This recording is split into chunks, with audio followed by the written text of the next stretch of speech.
Hi, Coach. I think a lot of people are wondering now why it took so long for a Power Four school to hire you.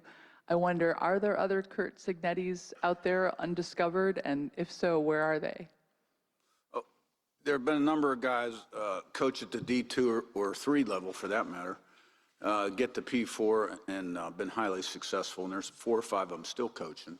It took me longer. I got a great break when I was young, 23, at probably the second best conference in the country, the old Southwest Conference. But, you know, for the first half of my career, I was with teams that did not win. People don't hire assistants from schools that don't win. And when I was retained by Walt Harris, I learned a lot about quarterback play, was there 3 years. And then when I went to NC State, you know, we had Phillip Rivers, and we had a nice ride there, 7 years. And the 1 year with Nick felt like I was ready to rock and roll, and took a big chance on myself. So I think, you know, my trajectory, being with teams that weren't mega successful early on, but, you know, my journey led me to here, which is a great thing. The other thing I'd like to add, I think, to the question the players just answered about Indiana, I think that's called a paradigm shift.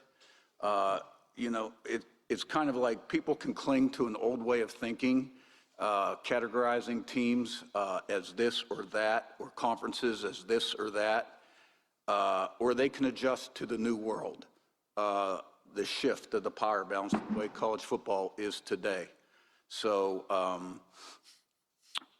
you know, I think to look back at what happened to Indiana previous to us coming 10, 20, 50 years ago, strictly lacked a commitment from the top. That's it, plain and simple, nothing else.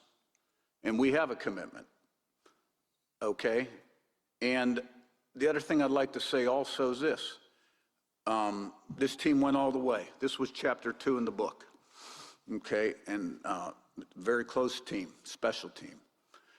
The first team never got the national credit it was due because of the controversy over the playoffs, the way we played the last 2.5 quarters against Ohio State and Notre Dame. That team got it all started, never trailed till the 9th game of the year. And when they did up at Michigan State, 10-0 first quarter, scored 47 straight. Started out 10-0, but never really got its due. And that was a special team.